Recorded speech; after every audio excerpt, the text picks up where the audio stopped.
Greetings everyone.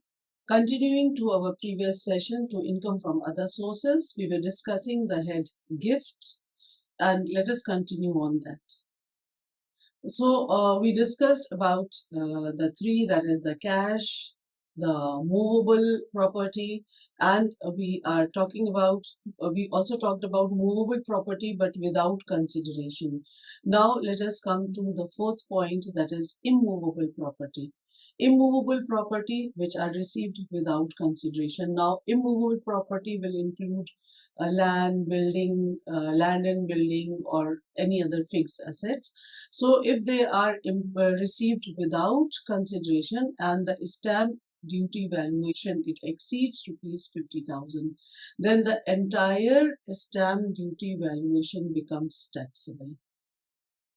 Okay. For example, suppose Mr. D receives land from his father, and the stamp duty valuation is rupees 8 lakh. Then the taxable amount becomes 8 lakh because it exceeds rupees 50,000. So always please remember, if anybody is receiving the gift from a friend or as a gift from his father, anybody, it can be anybody, but its stamp duty has to be checked whether it exceeds rupees 50,000 or not.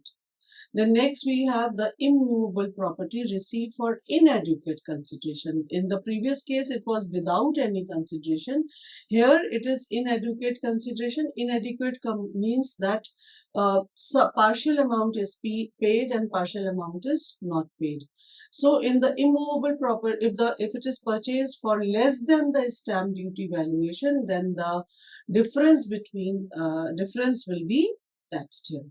For example, suppose if one purchases the land for rupees 20 lakhs, and but its stamp duty valuation was 25 lakhs, suppose, and so the difference is total completely rupees 5 lakh.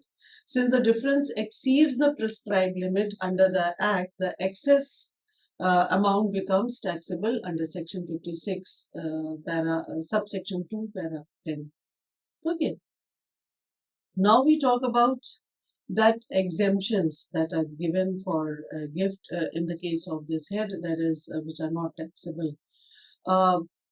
Means any amount. There are certain situations, if the gift received in certain situation or from some relatives, then it is not taxable. So fully exempted, that is not even 50,000, it is fully exempted whatever amount received. If it is received, first point is from the relatives, as it is there before you. That is relative, but relative is a very comprehensive definition. So please remember that what is included in relative. Relative will include, for any individual, it will be his or her spouse, brother or sister of the spouse, brother of or sister of either parents, any lineal ascendants, for example, parents or grandparents, etc. Any lineal descendants means children, grandchildren, etc. And the spouses of these ascendants and descendants. They all are included under as relatives. Apart from this, nothing else. Okay, nothing else. Nobody else will be included as relative. So, for example, suppose Mr. A receives 10 lakh from his father as a gift. The taxable amount will be nil because it is a gift amount. Because father is obviously, it's a blood relation, and it is he comes under the category of relative. Similarly, suppose somebody is receiving, you receive a jewelry for worth rupees 15 lakh from your grandmother. Taxable amount is nil because your grandmother is a lineal ascendant. So this way we find that it is a big benefit receiving the gift from the relative. Similarly, there is another situation if the gift is received on the occasion of marriage. Only the marriage of the recipient is covered. That is, whoever was getting married. for the bride and the bridegroom. It includes only the bride and the bridegroom. For example, if a bride on her wedding she receives a cash gift of rupees 25 lakh from friends and relatives and different people, they in Indian there in weddings there is a culture that we give them envelopes. So if that bride receives a lump sum amount of 25 lakhs, the total amount is nil or not taxable. It is completely exempted. So similarly, suppose Mr. A or B or Mrs. A or B receives rupees 1 lakh on his birthday from friends or somebody else. This 1 lakh becomes taxable because the event is not wedding, his marriage, but it is his birthday. And he's not getting it from his relatives, but from a friend. So, see, you must be able to distinguish very clearly from whom you are getting the gift amount and what amount you receive in gift, in what manner, and in what manner you are receiving that gift. These things are very important to be comprehended.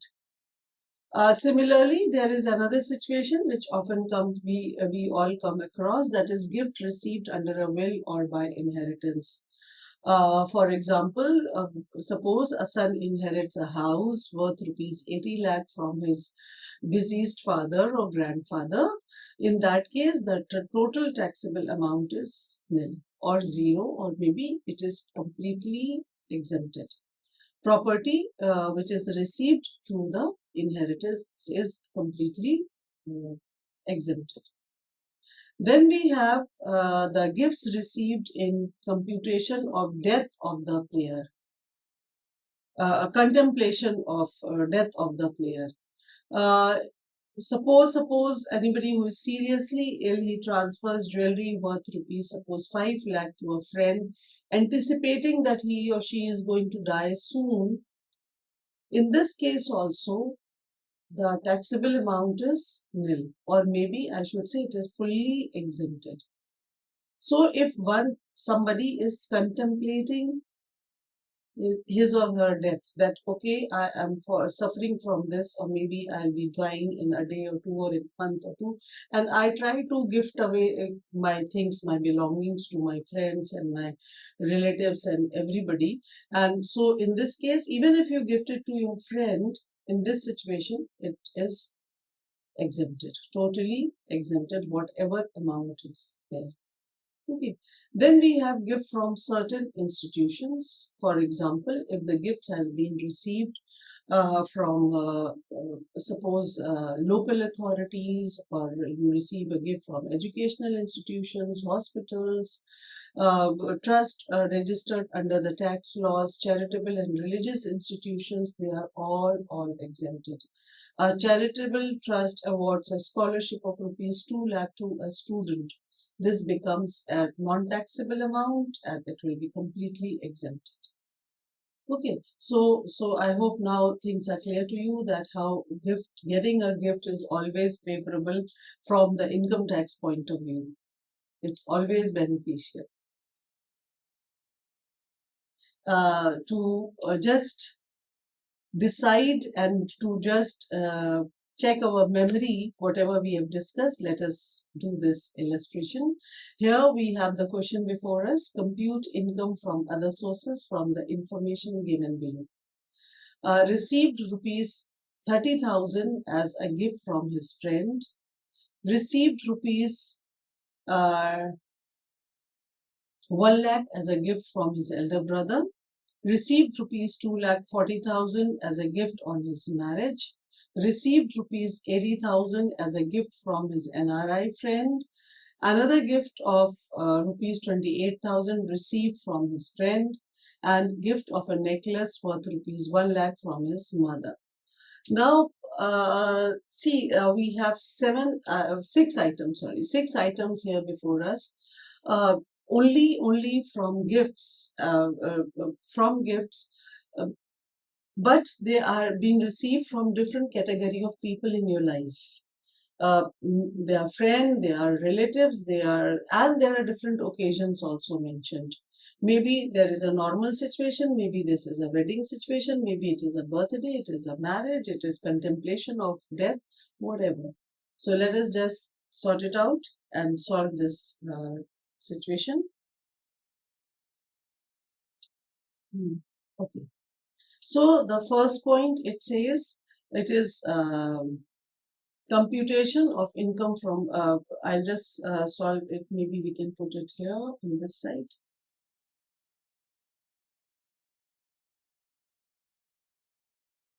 Income from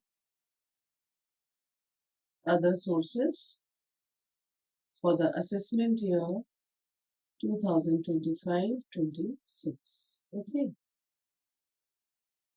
So first, let us discuss each point wise. Receive 30,000 uh, uh, as a gift from friend. So first, let us from these points, let us first pick up all the gifts that he is or receiving from the friend, so that we keep relatives separately and friends separately.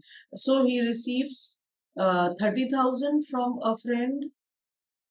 Then elder brother comes under this as a relative. Marriage is an exemption, exemption for the marriage. Then 80,000 from an NRI friend. There was no occasion, nothing, but simply a friend. Another gift, 28,000 received from a friend. 1 lakh from his mother. She is a relative. So these are the three amounts that he gets from his friend. So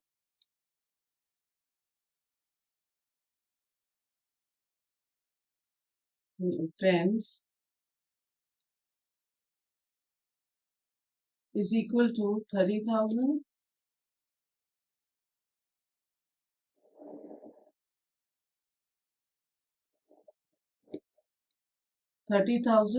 plus 80,000 plus 28,000, and we club them together and it becomes 1,38,000. Okay, then we come to the second part. He receives rupees 1 lakh as a gift from his elder brother. Elder brother is his relative, so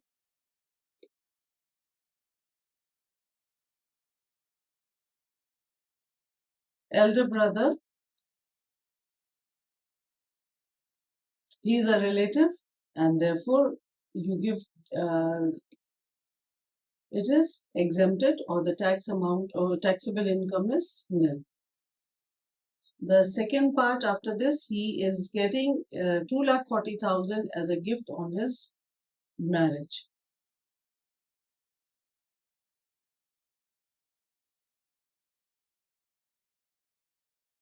Again, marriage is the occasion where whatever received, it will not be taxed. So this is also nil. Coming to the fourth point, friend, and this is mother. That is necklace worth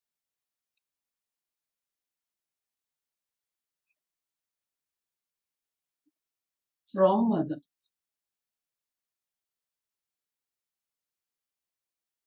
Again, she is a blood relation, brother was a blood relation.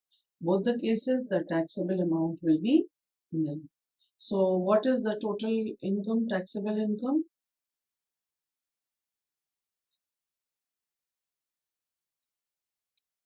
Income from other sources.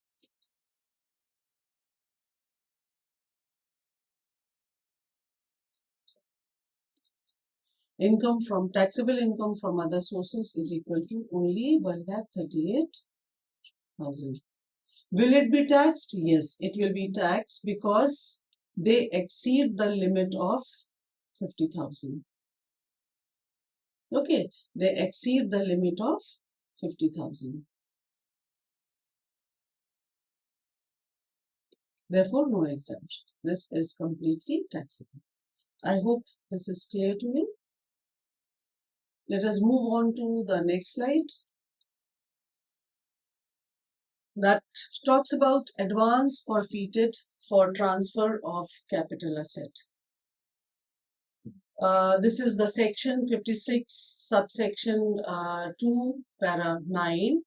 It says that any advance money received in the course of negotiation for transfer of a capital asset, which is later forfeited, maybe because the transfer does not take place, it is taxable under the head income from other sources. This provision applies even if the sale transaction ultimately fails. So let me explain it with the help of an example. For example, suppose a person wants to sell his piece of land, and he finds a person who is ready to buy. Suppose he's Mr. B. Mr. A wants to sell, Mr. B wants to buy, and therefore the amount fixed for that land after negotiation comes to rupees, suppose 50 lakh. Okay, so Mr. A says, okay, if you are buying it and we have finalized this deal, so you just pay me 5 lakhs in advance. So Mr. B says, okay, I'll give you rupees 5 lakh. Mr. A receives 5 lakh, but after some days, this deal could not take place because of whatever reasons. We don't have to bother. But the deal, land was not finally sold to Mr. B. But Mr. A already receives this money. Now, maybe sale transaction has failed. Mr. A says, okay, you, and this in the whole transaction, whatever happened, the fault was of Mr. B. So Mr. A says, I'm not going to refund any money. So this amount of rupees 5 lakh, which was received by Mr. A, it becomes taxable as income from other sources. Okay, so here how this concept came up. So because this is an amendment that has been made. Earlier, prior to this amendment, forfeited advance was deducted from the cost of acquisition under section 51 at the time of actual transfer. But now the forfeited amount is taxed immediately in the year of that forfeiture. It is not adjusted against any cost of acquisition.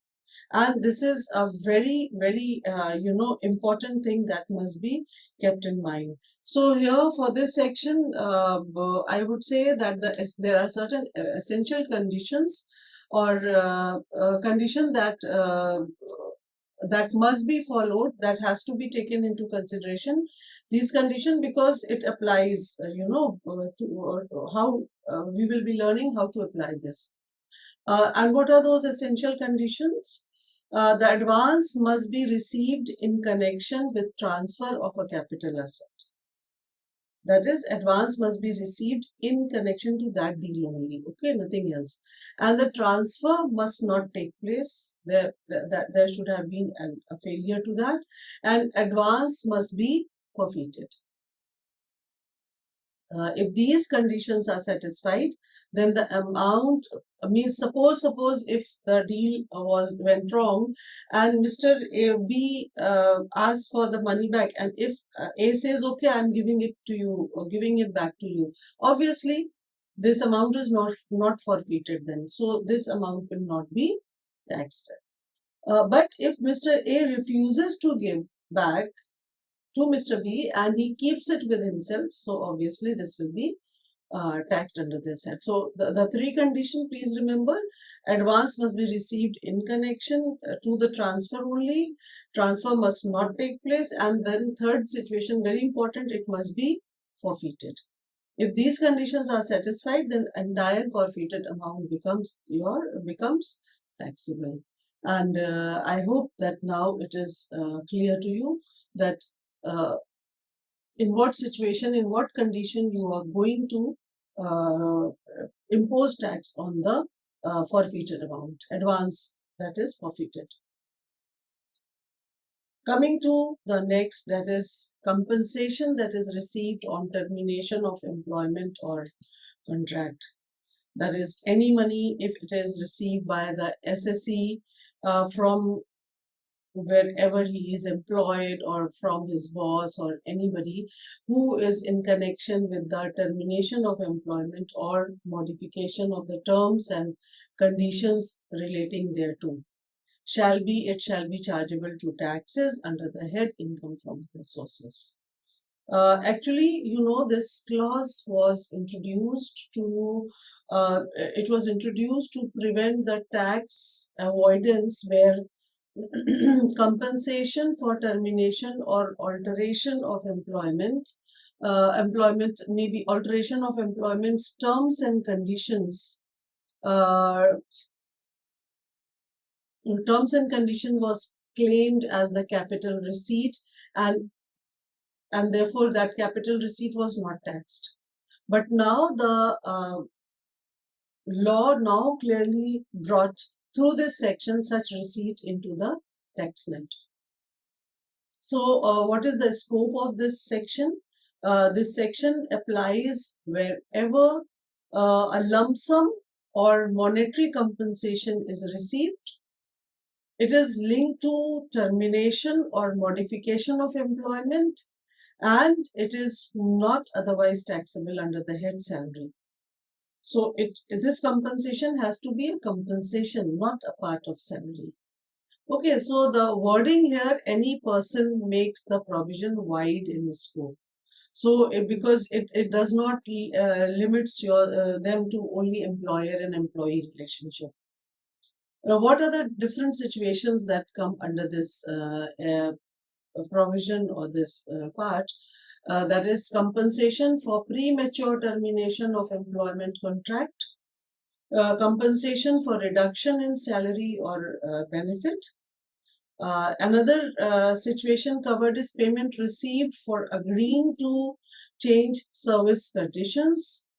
Then another situation, one more, that is settlement amount received on the termination. Okay, so here I think we must be able to distinguish between salary and compensation, because as we say that these 4 points or 4 situations which are covered, that are very specific: compensation for premature termination, or for reducing their salary structure, or changing the not changing but reducing the salary or benefits, or maybe service conditions, or maybe termination, whatever. So here it is okay, but when we talk about reducing the salary structure, or maybe reducing the salary amount, let us say here that this is not salary, but this is a compensation. So difference between the two is that if the compensation is received from the employer in the course of employment, in a regular course of employment, and falls under the salary provision, for example, retrenchment compensation, notice pay, leave encashment, etc., then it will be taxable as salary. Whereas if whatever amount is received, it does not very strictly falls under these mentioned heads, that is from the salary framework, but it is connected with termination or modification, then section 56 para 2 subsection 56 subsection 2 at para 11 applies. Thus, this clause acts as a residual charging provision. Okay, another thing I want to discuss is the nature of the income, because here it is taxable as a revenue receipt, and there is no exemption unless specifically provided elsewhere, and it is taxable in the year of the receipt, whenever you received it. Is there any deduction available? I think no specific deduction is provided under this clause, similar to that of lottery and all. General deductions under section 57 may be claimed only and only if the expenditure is wholly and exclusively incurred to earn such income, which is very rare in practical cases. It is very rare. So maybe I can conclude this with the help of an example. Suppose Mr. A his employment contract has been terminated. Suppose it has been terminated before the completion of his tenure, and here he receives rupees 10 lakhs.